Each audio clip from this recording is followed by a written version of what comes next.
ശേഷം ഇന്ന് വരെ ഈ വയനാട് ജില്ലയിൽ സമാധാനപൂർണമായ ഒരു അന്തരീക്ഷത്തിലൂടെയാണ് ഈ നാട്ടിലെ ജനങ്ങൾ ജീവിക്കുന്നത്. ആ ജനങ്ങളെ രാഷ്ട്രീയത്തിന്റെ പേരിൽ പോർമുഖത്ത് വിളിച്ചുകൊണ്ട് കഥവരുത്താൻ ശ്രമിക്കാൻ ജനാധിപത്യത്തിൽ വിശ്വസിക്കുന്ന ചില നേതാക്കന്മാരെ അവരെ ആക്ഷേപിച്ച് അവരെ ഇല്ലായ്മ ചെയ്യാൻ ശ്രമിക്കുന്ന ഇത്തരം പ്രവർത്തകർക്കെതിരെ ഇന്ത്യൻ നാഷണൽ കോൺഗ്രസും അതുപോലെ തന്നെ ഈ രാജ്യത്തെ UDF-ഉം ശക്തമായി പ്രതിരോധിക്കുമെന്ന് പറയാൻ ഞാൻ ആഗ്രഹിക്കുകയാണ്. മാത്രമല്ല, ഇതിന് ഒരു സംഭവം ഉണ്ടായിരിക്കുന്നു. ഞങ്ങളുടെ സഹപ്രവർത്തകൻ ശ്രീമാൻ വിജയൻ ആ വിഷം കഴിച്ച് മരണപ്പെട്ടിരുന്നു. ആ സംഭവത്തിന്റെ പേരിൽ ഒത്തിരി നാണം കെട്ട രീതിയിലുള്ള പ്രസ്താവനയും അതുപോലെ തന്നെ യോഗങ്ങൾ നടത്തി മാർക്സിസ്റ്റ് പാർട്ടി. ഞങ്ങൾ സമാധാനപരമായി മിനിഞ്ഞാന്ന് ഞങ്ങൾ ബത്തേരിയിൽ യോഗം നടത്തി. അതിനുശേഷമുള്ള ഒരു കാര്യം നിങ്ങൾ മനസ്സിലാക്കേണ്ടതുണ്ട്.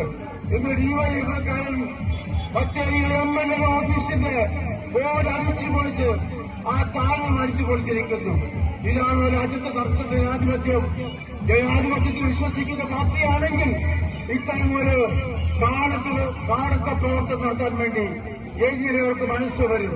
അവരെ നേതാക്കളെല്ലാം എന്ത് തോന്നിവാസവും നാട്ടിൽ കാണിക്കാൻ ലൈസൻസ് കൊടുത്തിരിക്കുന്നു മാർക്സിസ്റ്റ് പാർട്ടിയുടെ അണികൾക്ക്.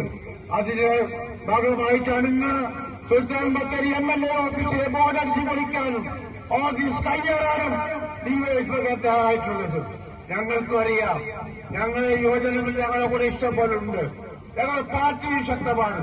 മാർക്സിസ്റ്റ് പാർട്ടിയേക്കാൾ 2 ഇരട്ടി ശക്തിയുള്ള ഇന്ത്യൻ നാഷണൽ കോൺഗ്രസിന്റെ വയനാട്ടിൽ നിങ്ങൾ തൊട്ടുകളിക്കാൻ നിന്നാൽ അത് ഞാൻ നേരത്തെ പറഞ്ഞു, നിങ്ങൾക്ക് അനുഭവിക്കാൻ വേണ്ടി പോകുന്നതേയുള്ളൂ. മാന്യമായി അന്തസ്സായി രാഷ്ട്രീയ പ്രവർത്തനത്തിന് പകരം എതിർ രാഷ്ട്രീയ പ്രസ്ഥാനങ്ങളെ ഇല്ലായ്മ ചെയ്തുകൊണ്ട് ഞങ്ങൾക്കിവിടെ രാഷ്ട്രീയം വളർത്താമെന്ന് മാർക്സിസ്റ്റ് പാർട്ടി വ്യാമോഹിക്കുന്നുണ്ടെങ്കിൽ അത് മനസ്സിൽ വെച്ചാൽ മതി.